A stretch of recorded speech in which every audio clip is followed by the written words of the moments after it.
अस्सलाम वालेकुम जी, मैं हूं अरशद विकी और आज हमारे साथ जो मेहमान हैं शौकत अली चदर साहब जो किसी तारफ़ के मोहताज नहीं, वो मरकज़ी सदर किसान बोर्ड पाकिस्तान, वो हमारे साथ मौजूद होंगे और आज हम बात करेंगे किसानों के मसाइल पर।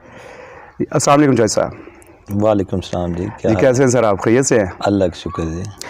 अच्छा शौकत साहब, सबसे पहले तो हमें किसान बोर्ड पाकिस्तान का एक मुख्तसर तारुफ कराएं, वो लोग जो इसके बारे में नहीं जानते उनके लिए प्लीज़। किसान बोर्ड पाकिस्तान का मुख्तसर तारफ़ तो यही है कि ये मुल्क भर के किसानों की नुमाइंदा जमात है और इस वक्त पाकिस्तान की सबसे बड़ी किसानों की ये तंजीम है, जिसका इस वक्त ऑर्गेनाइजेशनल सेटअप जो है वो तमाम सूबों के अंदर मौजूद है। नेशनल लेवल से लेकर ग्रास रूट लेवल तक इसका तंजीमी सेटअप है और ये फील्ड में जो किसानों की रहनुमाई के साथ साथ किसानों के इश्यूज़ को उजागर करने के हवाले से अपना रोल प्ले कर रही है। और इसका जो नेटवर्क है, तंजीम है, वो बहुत सारी जगहों पे देहात के अंदर मौजूद है, यूनियन कौंसिल लेवल पर मौजूद है और इजला के अंदर इसका पूरा एक तंजीमी सेटअप मौजूद है। अच्छा जो सब हमने देखा है कि पाकिस्तान में काफ़ी सारी किसान की जो तंजीमें हैं वो काम कर रही हैं, अगर हम ये कहें कि बाकी तंजीमों से किस तरह मुख्तलिफ है तो आप क्या कहना चाहेंगे? सबसे पहले तो मैं आपके इसका सवाल का जवाब दूंगा। देखें, किसी भी मुल्क के अंदर बहुत ज़्यादा सियासी पार्टियां काम कर रही होती हैं, तो वो सब का एजेंडा एक ही होता है कि वो उस मुल्क के अवाम और उस मुल्क में बसने वाले लोगों की वेलफेयर या कानून साजी के मतलब वो काम कर रही होती है। इसी तरह ये किसान कम्यूनिटी हमारे मुल्क की चूँकि सबसे बड़ी कम्यूनिटी है और इस वक्त अगर इसको फिगर्स के अंदर लें तो 14 करोड़ आबादी जो हमारी वो शोबा ज़राअत के साथ मुंसलिक है। तो 14 करोड़ आबादी का किसी एक प्लेटफार्म पे मुंसलिक होना तो ये तो नामुमकिन था। तो लिहाजा जितनी भी किसान तंजीमें बनी हुई वो बुनियादी तौर पर किसानों के मसाइल को उजागर करने और उनके हल के हवाले से बनी हैं। तो आपने ये सवाल किया कि इन तंजीमों में किसान बोर्ड की वो कौन सी खसूसियत है जिसकी वजह से उसे प्रायोरिटी हासिल है। वैसे तो तमाम तंजीमें अपने अपने क्लेम रखती हैं, लेकिन हमारा जो क्लेम है कि हमारे पास एक ईमानदार साले क़यादत मौजूद है। हमारी क़यादत पे कभी कोई क्वेश्चन से राइज़ नहीं हुआ, कभी ऐसा कोई इल्ज़ाम हमारी क़यादत से के मतलब किसी भी प्लेटफार्म से नहीं उठा कि उन्होंने हमारी आम आवाम की तरफ से हमारी क़यादत को, हमारी लीडरशिप को मोर्द इल्ज़ाम ठहराया गया हो। दूसरा ये है कि बहुत ज़्यादा तादाद के अंदर फार्मर कम्यूनिटी हमारे साथ अटैच है और वही एक बहुत बड़ी मिसाल है कि इतनी बड़ी कम्यूनिटी जो है वो हम पे एतमाद कर रही है। जी माशाल्लाह। तो चौधरी साहब, अभी मैं रात को ये ख़बर देख रहा था कि मोदी गवर्नमेंट जो है, इतनी फाशिस्ट किस्म की गवर्नमेंट, जहाँ पे किसानों ने इंडिया में 1 साल तक अपना एहतजाज जारी रखा और बिल आखिर मोदी गवर्नमेंट को सरेंडर करना पड़ा और उन्होंने जो इंडिया के किसानों के ख़िलाफ़ जो बिल अपने पास किए थे उन्होंने वो वापस ले लिए हैं। तो इस तरह का कोई हमें एहतजाज या इस तरह का कोई चीज़ पाकिस्तान में किसान मुनज़्ज़म नज़र नहीं आ रहा है, इसकी क्या वजह है? ज़ाहिर बात, उनकी जदोजहद बड़ी लंबी है। मैं तो इस मौके पर इंडियन काश्तकारों को, इंडिया के किसानों को मुबारकबाद दूंगा कि उनकी जो लंबी जदोजहद थी अब बिल आखिर वो कामयाबी पे मुंतज हुई। तो वहाँ की मोदी गवर्नमेंट को घुटने टेकने पड़े और किसान अपनी जंग जीत गए।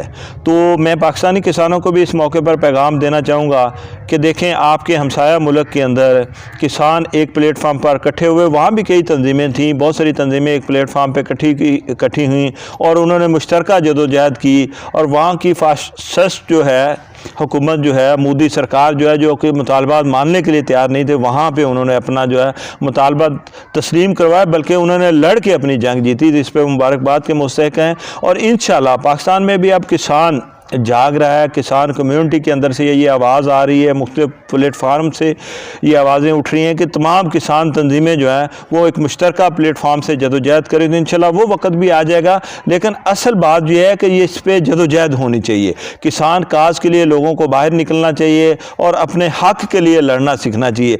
थोड़ा सा हमारे यहाँ भी रिलेक्टेंस है कि काश्तकार कम्यूनिटी अभी उस तरह मुतहरक नहीं है, लेकिन ज़ाहिर बात है ये हमारा किसान तंजीमों का भी रोल बनता है और दूसरा ये इश्यूज़ भी एक बहुत बड़ा रोल प्ले करते हैं कि अब जिस तरह के इश्यूज़ का मेरे पाकिस्तान के काश्तकार को सामना है, इंशाल्लाह ये इश्यूज़ भी हमें मुनज़्ज़म और मुतहरक करने का बायस बनेंगे। चौधरी साहब, आपने बड़ी खूबसूरत बात की कि ये इस काज को हासिल करने के लिए या अपने मकसद को हासिल करने के लिए ये किसानों का मुतहर्रिक होना और सारी जमातों का इकट्ठा होना, ये दो चीज़ें बड़ी इंपॉर्टेंट हैं। तो जी अब हम बात करते हैं किसानों के जो मसाइल हैं पाकिस्तान के अंदर। अभी हम खबरों में देख रहे हैं कि गवर्नमेंट ने जो गन्ने का रेट है वो कोई 225 और 250 को इस तरह से कर रहे हैं। तो आप बताना चाहेंगे कि ये पाकिस्तान में जो चीनी का रेट है उसके मुताबिक जो गन्ने का रेट गवर्नमेंट ने दिया है, क्या ये जस्टिफाइड है? देखें, चीनी के रेट की अगर हम बात करें तो चीनी में तो चीनी माफिया ने बैक वक़्त किसान को भी लूटा और आवाम को भी लूटा, और इसमें हुकूमत जो है तब्दीली सरकार मुकम्मल तौर पर नाकाम नज़र आई कि वो चीनी माफिया पे बड़ा एक इंक्वायरी भी करवाई, कमीशन बना, रिपोर्ट आई, लेकिन चीनी माफिया पे अभी तक हाथ नहीं डाल सके। बल्कि ये मैं कहूँगा कि 13 नुकसान हुआ इस मुल्क का कि एक तरफ उन्होंने काश्तकार से सस्ता गन्ना ख़रीदा, दूसरी तरफ उन्होंने आवाम को बहुत महंगी चीनी फ़रोख्त की, और तीसरी तरफ जो इन्होंने एक इंक्वायरी कमीशन के माध्यम में सरकारी ख़जाने पर बोझ डाला, वो भी एक कौमी नुकसान हमें बर्दाश्त करना पड़ा। लेकिन इस सब कुछ के नतीजे में मेरे आवाम को कोई रिलीफ़ नहीं मिला, काश्तकार के लुटने से भी आवाम को कोई रिलीफ़ नहीं मिला, तो चीनी माफिया ने बहुत ज़्यादा पैसा कमाया है। अब हुकूमत को चाहिए था, इस साल हम ये तवक्को कर रहे थे कि पिछले साल भी सिंध के अंदर गन्ने का रेट ज़्यादा था, पंजाब के अंदर गन्ने का रेट कम था, तो हम ये तवक्को कर रहे थे कि इस दफ़ा कोई मेरे काश्तकार को रिलीफ़ इस हवाले से हुकूमत की तरफ से आएगा। डिमांड भी हमारी ये थी कि हमारे गन्ने का रेट 300 रुपये फ़ी मन कर दिया जाए। सिंध हुकूमत ने 250 रुपये फ़ी मन वहाँ पर अनाउंस कर दिया। हमारी हुकूमत, हमारी बदकिस्मती ये थी कि हमारी हुकूमत ने 225 रुपये फ़ी मन रेट अनाउंस किया, जिससे भी एक मेरे काश्तकार के अंदर बेचैनी पाई जाती है कि एक ही मुल्क के अंदर एक ही जिन्स के दो रेट क्यों। दूसरा इसका नुकसान ये हो रहा है कि कल की एक बड़ी खबर थी कि सिंध और पंजाब का जो बॉर्डर था सादकाबाद के करीब, वहाँ पे चूँकि उन्हें सिंध की शुगर मिलें भी करीब पड़ती हैं और वहाँ रेट अच्छा मिल रहा था काश्तकार को, और काश्तकार को आज़ादाना नकलो हमल की इजाज़त है। लाहौर हाई कोर्ट के भी फैसले हैं, सुप्रीम कोर्ट के भी फैसले हैं कि जहाँ चाहे वो अपनी जिन्स फ़रोख्त कर सके।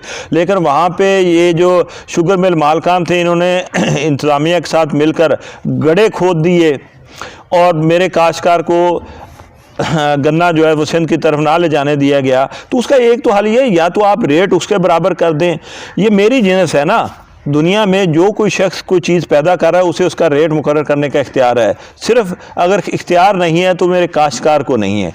तो अब उसको आप उसकी आज़ादाना नकलो हमल पे भी पाबंदी आयद कर रहे हैं, उसको अपना जिन्स जो है वो अपनी मर्ज़ी के मुताबिक उसको फ़रोख्त करने भी नहीं दे रहे हैं। तो ये तो बुनियादी इंसानी हकूक़ पे बहुत बड़ी कदगन है। ये तो लाहौर हाई कोर्ट के फ़ैसलों की भी तौहीन है कि जब वहाँ से ये इजाज़त दे दी गई कि काश्तकार जहाँ चाहे अपना गन्ना फ़रोख्त कर रहे, तो ये इंतज़ामिया जो है, ये पंजाब हुकूमत की भी नालायकी और नाअहली है कि इस वक्त वो यरगमाली बने हुए हैं इन शुगर मिल माफिया के हाथों। फ़ौरी तौर पर उन्हें चाहिए कि ये काश्तकारों को सड़कों पर पे मजबूर ना करें, काश्तकारों को अपने गले ना, ये ना हो कि वहाँ पे जो गड्ढे आपने काश्तकारों को गन्ना ले जाने के लिए खोदे हैं, ये आपकी हुकूमत के लिए कहीं गड्ढे ना बन जाएं। तो मेरे काश्तकार को अपने गन्ने की फ़रोख्त के लिए फ्री नकलो हमल की इजाज़त देनी चाहिए। अगर नहीं है तो फिर इस पर हम बड़ा गौर कर रहे हैं कि फिर इस पर किसानों के अंदर जो इश्तिहाल है वो फिर इश्तिहाल जो है मुज़ाहरों की शक्ल में सामने आएगा। अच्छा, इसमें फिर एक और मसला ये भी है कि जो अभी बात हमने डिस्कस की है गन्ने के बारे में, ऐसा ही एक मसला जो है गंदम के बारे में भी तो है कि गंदम में भी पंजाब का रेट जो है डिफरेंट है और जो सिंध में है वो रेट डिफरेंट है। पंजाब में उन्होंने 1950 रुपये रेट दिया है, सिंध गवर्नमेंट ने 2200 रुपये का ऐलान कर दिया है। तो ये एक तो मसला ये हो गया। दूसरा मसला यह जो गंदम का 1950 या 2200 रेट है, क्या किसान बोर्ड पाकिस्तान इस गवर्नमेंट के रेट पर मुतफिक है, ये काफ़ी है या इसको ज़्यादा होना चाहिए? क्या कहते हैं आप इस पर? थोड़ा सा मैं बैकग्राउंड में जाता हूँ। सबसे पहली बात है कि हम इस रेट पे, किसान बोर्ड पाकिस्तान ने भी इस रेट को रिजेक्ट कर दिया, बल्कि तमाम किसान तंजीमों ने इस रेट को रिजेक्ट कर दिया और पाकिस्तान के काश्तकारों ने भी इस रेट को रिजेक्ट कर दिया। ये बिल्कुल मैं ये समझता हूँ कि हुकूमत की बेवकूफ़ी है कि आप मुल्क के एक हिस्से के अंदर, बल्कि एक सूबे के अंदर गंदम का रेट कुछ और है और दूसरे सूबे, उसके मुल्हिका सूबे के अंदर गंदम का कुछ रेट और है। पिछले साल भी पंजाब के अंदर 1800 रुपये था और सिंध के अंदर 2000 रुपये था। इस दफ़ा भी इन्होंने ये बेवकूफ़ी की है, और उस बेवकूफ़ी, पिछले साल की बेवकूफ़ी का खमियाजा ये भुगतना पड़ा कि हमें पीक सीज़न में बम्पर क्रॉप होने के बावजूद हमें गंदम इंपोर्ट करनी पड़ी, और मुल्क के अंदर एक ग़ज़ाई बहरान की कैफियत है इस वक्त भी कि हुकूमत पर के रेट पे ना तो आटा आवाम को मिल रहा है और ना ही गंदम जो है वो हुकूमत के तय करदा रेट पे फ़रोख्त की जा रही है। लिहाजा फ़ौरी तौर पर हुकूमत को चाहिए कि अगर ये चाहती है कि मुल्क जो है, ये चूँकि हम ग़ज़ा पैदा करने वाले मुल्क हैं, हमारे यहाँ गंदम वाफर मिकदार में पैदा होती है, अगर ये हुकूमत चाहती है कि इस दफ़ा बम्पर क्रॉप हो और गंदम की बहुत ज़्यादा काश्त हो, तो फ़ौरी तौर पर एक तो रेट इन्हें मुनासिब अनाउंस कर देना चाहिए। बल्कि मैं तो समझता हूँ कि सिंध हुकूमत का भी जो 2200 रुपये का रेट है वो कम है, कम अज़ कम गंदम का रेट 25 रुपये फ़ी मन कर देना चाहिए। और साथ ही इसके जो एग्री इनपुट्स हैं जिनकी अवेलेबिलिटी इस वक्त इशू ये बना हुआ है, उनको भी इन्हें सस्ता करना चाहिए, ताकि इन इनपुट्स का बर वक्त किसान इस्तेमाल करके गंदम की पैदावारी हदफ को, जो हुकूमत ये चाहती है कि हम इस दफ़ा ये पैदावारी हदफ हासिल करते हैं, वो बआसानी हासिल किया जाए। अगर यही सूरत रही तो मैं बदकिस्मती से माज़रत से ये कहना चाहूँगा कि हुकूमत महज दावों तक रह जाएगी, फिर एक दफ़ा फिर इन्हें यू टर्न लेना पड़ेगा कि हम अपना पैदावारी हदफ नहीं हासिल कर सके। अगर पैदावारी हदफ हासिल करना है तो कम अज़ कम इसका जो रेट है वो सिंध के बराबर कर देना चाहिए। जी, मेरा अगला सवाल, ये आपने ज़रूरी इनपुट की बात की है, एग्री इनपुट्स की, तो मेरा अगला सवाल इसी पे था कि आजकल मैं ये देख रहा हूँ ये खादों का बड़ा मसला बना हुआ है। एक तो उनके रेट्स जो हैं वो बड़े ऊपर चले गए हैं, दूसरा उनकी अवेलेबिलिटी जो है वो भी प्रॉब्लम बना हुआ है। तो इसके बारे में क्या कहेंगे आप? ये देखें कि ये तब्दीली सरकार जिस मसले की तरफ भी तवज्जो देती है, उसकी कीमतें बढ़ना शुरू हो जाती हैं। तो इस साल के आगाज़ के अंदर हमें यही DAP खाद 34 रुपये फ़ी बैग मिला करती थी। अब वही खाद जो है वो 9000 रुपये के अंदर मार्केट में DAP खाद की कीमत पहुंच चुकी है। और ऊपर से पीक सीज़न पे जब हमें DAP खाद की बहुत ज़्यादा ज़रूरत है, उस वक़्त एक तो रेट उसका बहुत ज़्यादा हो गया और दूसरा मार्केट के अंदर उसकी अवेलेबिलिटी भी नहीं है। हुकूमती इदारों ने नाम नहाद एक्शन लेना शुरू किया, छोटे छोटे डीलरों पे जुर्माने किए। उसका नतीजा ये निकला कि पिछले चंद दिनों से यूरिया खाद मार्केट के अंदर से गायब हो गई है, जैसे उन्हें कोई उठा के ले गया है। इस वक्त अगर पिछले साल का जायज़ा ले तो सबसे ज़्यादा यूरिया खाद तैयार की गई। गैस पे कोई बंदिश नहीं थी फैक्ट्रियों को, वो उन्हें अवेलेबल थी और बहुत ज़्यादा यूरिया खाद तैयार की गई। लेकिन अब जब पीक सीज़न आया, जब उसकी ज़रूरत है, तो मार्केट में यूरिया खाद गायब है। मार्केट के अंदर DAP खाद की कीमत बहुत ज़्यादा बढ़ चुकी है। डीज़ल का रेट इतना ज़्यादा हो चुका है, ट्रैक्टर्स जो हैं उनकी कीमतें बढ़ गई हैं, और ज़रूरी अद्वियात ले लें, बीज ले लें, इनकी कीमतें इंतहा को छू रही हैं। इस मुल्क की ज़राअत तरक्की करेगी तो अल्टीमेटली ये मुल्क तरक्की करेगा। हुकूमत अब कागज़ी जो है वो पॉलिसियों से निकले और प्रैक्टिकल पॉलिसियों पे फील्ड लेवल पे आके उनकी इम्प्लीमेंटेशन का कोई प्रोसीजर बनाए। ये जो यूरिया खाद नहीं मिल रही, इस पे कोई अपने DCs को मुतहर्रिक करें और इसके कुछ स्टॉल्स लगवाएं जहाँ पे कंट्रोल रेट पे यूरिया खाद अवेलेबल हो। ये खाद ना मिलने के हवाले से हुकूमत की खामोशी जो है ये ज़राअत की तबाही का पेशखैमा साबित होगी। मुझे तो इस मामले में हुकूमत से इस बात का भी ख़तरा है कि जब भी किसी चीज़ की अवेलेबिलिटी में मसला आता है तो हुकूमत के पास एक ही हल होता है, वो कीमत बढ़ा देती है और चीज़ें अवेलेबल हो जाती हैं। तो इस तरह के हल की तरफ ना चले जाएं। तो हम आगे बढ़ते हैं कि किसान कार्ड जो एक हुकूमत ने एक सब्सिडी का तरीका जो अनाउंस किया, किसान कार्ड, उसमें मेरी नज़र में भी कोई ऑब्जर्वेशंस आई हैं, जिसमें एक ये है कि किसान कार्ड जो DAP पे सब्सिडी दी गई। एक तो वो 4500 तकरीबन कोई रेट था जब ये 1000 रुपये की सब्सिडी अनाउंस की गई, और साथ ही उसके जब ये सब्सिडी अनाउंस हुई तो रेट बढ़ के 5500, 6500, फिर साथ अब तकरीबन आपने बताया कि 9000 रुपये पहुँच गया है। तो एक तो ये सब्सिडी जो है ना ये बहुत कम है उस मामले में, और दूसरा ये कि ये सब्सिडी का अभी मेरे नोटिस में आया है कि इसका 6 महीने के बाद इसके जो वाउचर्स हैं, जो टोकन होता है, वो एक्सपायर हो रहे हैं।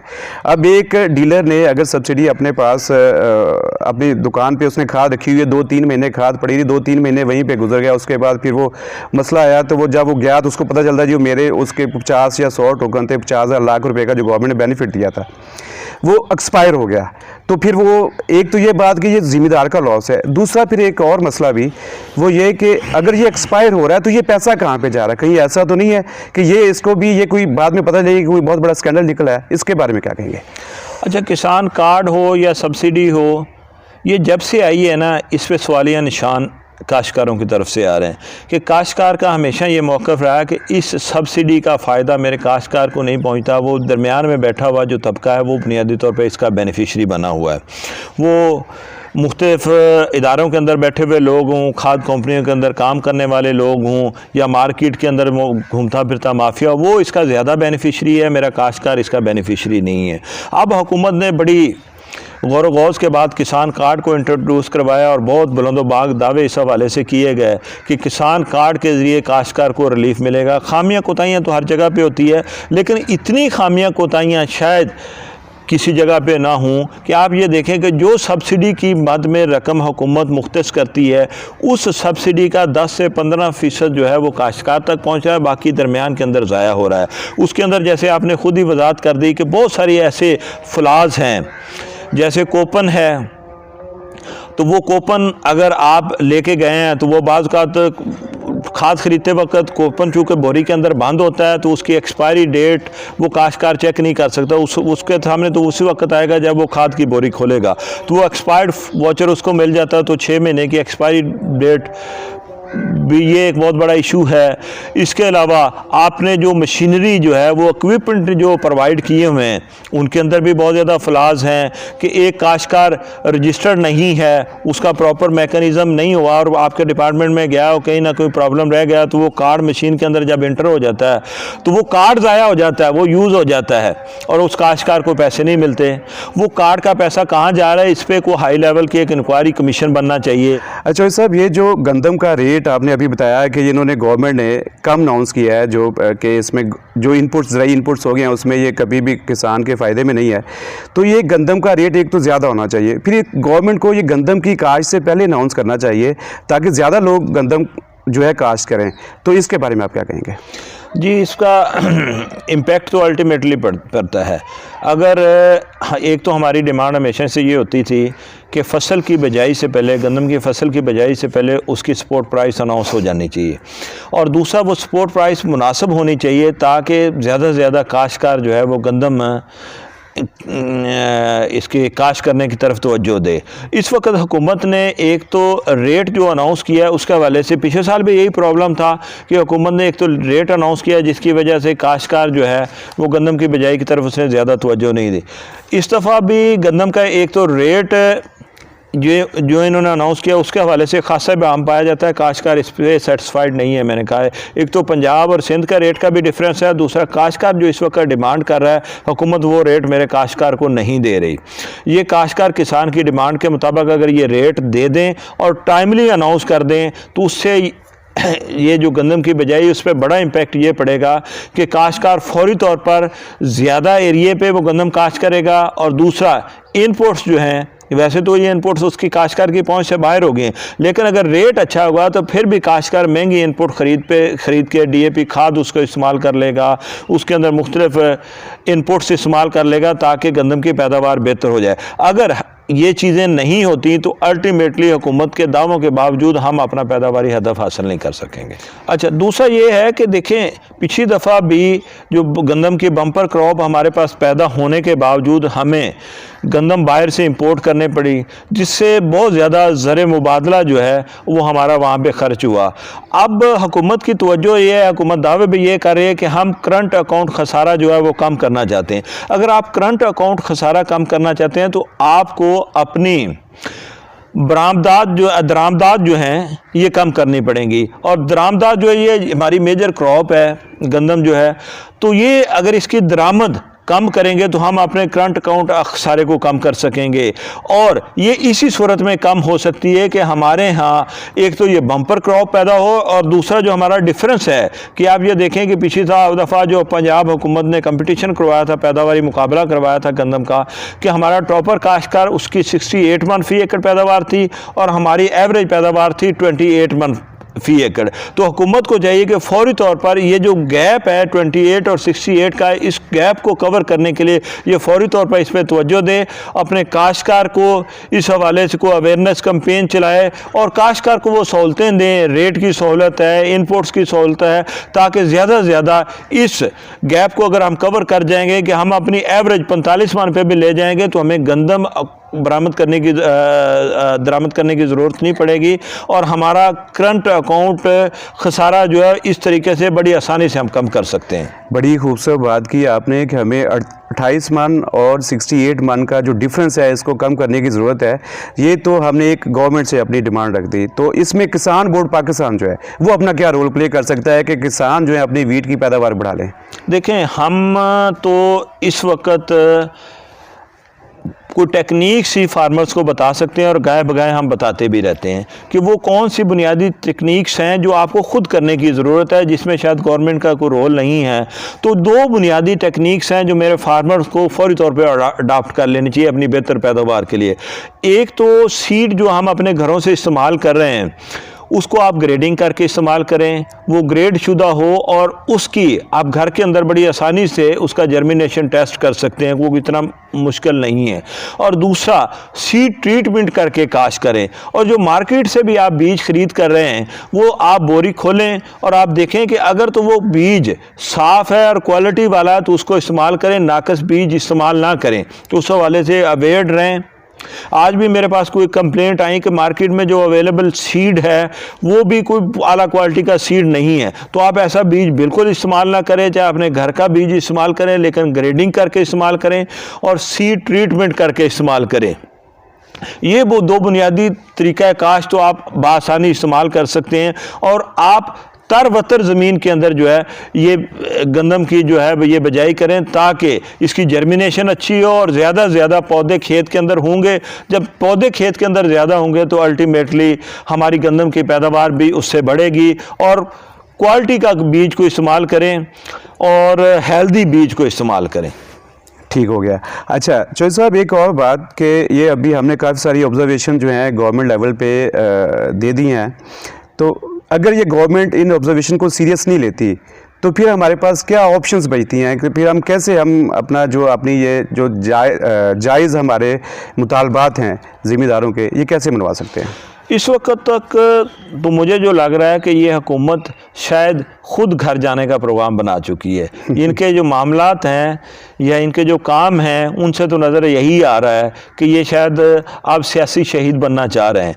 कि आप ये देखें कि दीगर शोबा ज़िंदगी की तरह इस वक्त मुल्क के सबसे बड़े शोबे ज़रूरी शोबे को भी महंगाई ने अपनी लपेट के अंदर ले रखा है, लेकिन हुकूमती लेवल पे हमें कोई ऐसी पॉलिसी या ऐसी कोई हिकमत अमली नज़र नहीं आ रही कि जो इस महंगाई को कंट्रोल या काबू करने के हवाले से हमें कोई इनकी प्रैक्टिकल वर्किंग नज़र आए। तो अल्टीमेटली इसका रिज़ल्ट फिर यही निकलेगा कि काश्तकार कम्यूनिटी जो है वो मुश्किल होगी, काश्तकार फिर सड़कों पे आएंगे, फिर काश्तकार हुकूमती ऐवानों का भी घेराव करेंगे, फिर वो हुकूमत को जो इनका खुद इरादा है कि हमें घर भेज दिया जाए तो शायद फिर वो काश्तकार इंडिया की तरह एक इंडियन मूवमेंट भी हमारे यहाँ एक बड़ा वो मोटिवेशनल सी चीज़ बनी हुई है। और काश्तकारों के अपने मसाइल भी इस वक्त काश्तकार के अंदर एक तहर्रक और एक सोच पैदा कर रहे हैं कि वो एहतजाज की तरफ जाएँ और एक बड़े एहतजाज की तरफ जाएँ और एक लॉन्ग टर्म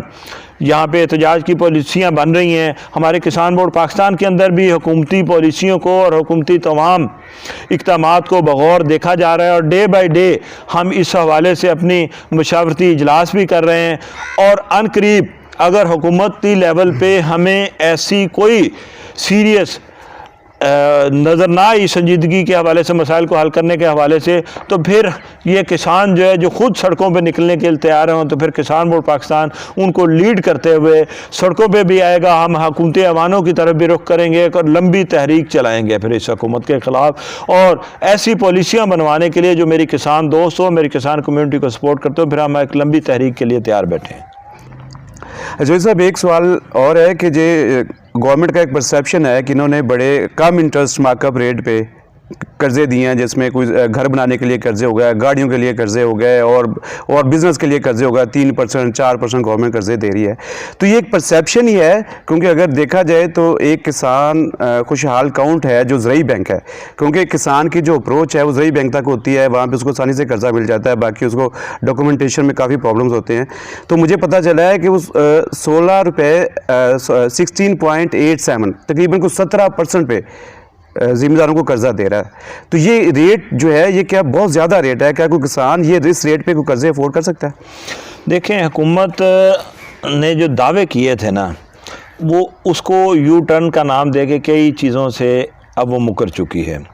इस हवाले से भी था कि हम ज़राअत पेशा तबके को या ज़रूरी कर्ज़े जो है वो आसान इंटरेस्ट रेट पे या इंटरेस्ट फ्री लोनिंग करेंगे ज़राअत के लिए। तो अब अगर बाकी बैंकिंग के साथ इसका मुआवजा किया जाए तो ज़रूरी तरक्याती बैंक का जो इंटरेस्ट रेट है ये 13.87 यानी 13.87% है, जो बाकी बैंकों से भी ज़्यादा है। और फिर इन्होंने एक जुल्म ये किया हुआ है कि वहाँ पे सालाना मार्कअप रेट होता है और सालाना मार्कअप रेट के मुताबिक ही वो चार्ज किया जाता है। यहाँ ज़रूरी तरक्याती बैंक ने ये पॉलिसी बनाई है कि कोई काश्तकार अगर 1-2 महीने उसका कोई लोन लेट हो जाता है तो उसी मार्कअप को ये बढ़ा के ये 16.87% पे ये ले जाती हैं।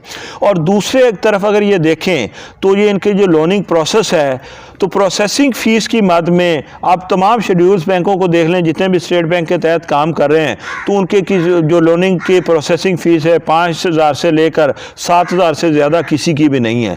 लेकिन ज़रूरी तरक्याती बैंक की अगर प्रोसेसिंग फ़ीस को भी देख लें तो वो जो आप लोन ले रहे हैं उस लोन का 3% है। ये भी इस वक्त एक बहुत बड़ा जुल्म है। तो हुकूमत को फौरी तौर पर इन चीज़ों को, ये तो इनके अपने दावों की नफ़ी है, ये तो हुकूमत की एक बहुत बड़ी नाकामी मैं कहूँगा कि आप इतने बड़े सेक्टर को जो आपके मुल्क को ग़िज़ा फराहम करता है, जो आपकी फूड सिक्योरिटी का ज़ामन तबका है, जो फूड सिक्योरिटी के ज़मानत के तौर पर इस मुल्क के अंदर काम कर रहे हैं, उनके लिए आपने खुली छूट दे रखी है ज़रूरी तरक्याती बैंक को कि वो जिस तरह की चाहें लूट मार के करें। वो तो आम शेड्यूल्ड बैंक से भी ज़्यादा इंटरेस्ट रेट पर कर्ज़े फराहम कर रहे हैं किसानों को।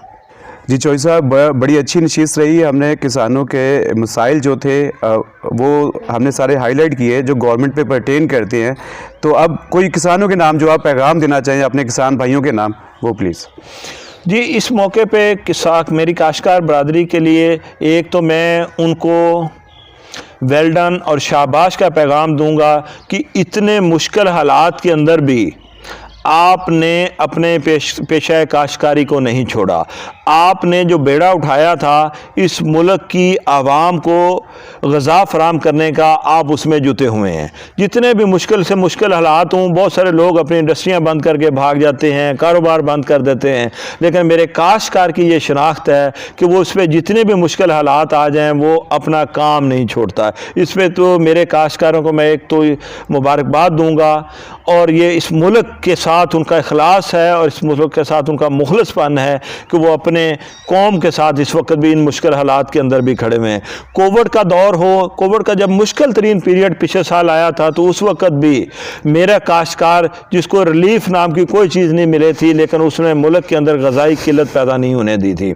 और दूसरा, मैं अपने काश्तकार को ये पैगाम दूंगा कि आपके देखें हमसाया मुल्क के अंदर कोई किसी भी मज़हब के साथ उनका ताल्लुक़ हो, मैं तो उनकी जदोजहद की बात करूँगा कि ये देखें कि वो एक काज के लिए खड़े हुए और उस काज के लिए उन्होंने जदोजहद की, तो मोदी जैसी सरकार को उन्होंने घुटने टेकने पे मजबूर कर दिया और अपने मुतालबात मंजूर करवा लिए। तो इसके पीछे उनकी जो ताकत थी वो उनका अपना इकट्ठ था और अपने मिशन के साथ लगन थी। तो मैं अपनी काश्तकार कम्युनिटी को ये गुजारिश करूँगा कि देखें, ये मेरा और आपका मुश्तरका मसला है, ये मेरी पूरी 14 करोड़ आबादी का ये मसला है। हम सब के मसाइल मुश्तरका हैं, तो हमें एकजुट हो जाना चाहिए, इकट्ठे हो जाना चाहिए और अपने इन मसाइल को हल करने के लिए मुश्तरका जदोजहद की तरफ जाना चाहिए। एक मुश्तरका लाए अमल अपनाना चाहिए और अपने इन मसाइल को हल करवाने के लिए हमें जदोजहद करनी चाहिए। आप ये देखें, इस मुल्क के अंदर छोटी छोटी यूनियंस हैं जो अपने मुतालबात मनवा रही हैं। हम इतनी बड़ी कम्यूनिटी होने के बावजूद हमारा कोई पुरसाने हाल नहीं है, हमें कुछ सुनने वाला नहीं है। तो उसके पीछे जो हमारी कमी और कोताही है वो ये है कि हम एक मुठ नहीं हैं, हम एक इकट्ठ की शक्ल में नहीं है। अब ज़रूरत वक्त की ये है कि हमें एक इकट्ठ हो जाना चाहिए। अब अपने इन तमाम मसाइल को हल करवाने के लिए अपने घरों से बाहर निकलना चाहिए और अपने इन मसाइल के हल के लिए मुश्तरका जदोजहद करनी चाहिए। जी बहुत शुक्रिया जोई साहब। आज के लिए बस इतना ही, इस उम्मीद के साथ कि हुकूमत जो है वो ज़िम्मेदारों के जो मसाइल हैं इन पे वो अपना एक्शन लेगी और इनको हल करने की पूरी कोशिश करेगी। इजाज़त चाहते हैं, इंशाल्लाह अगले व्लॉग में फिर मुलाकात होगी। शुक्रिया।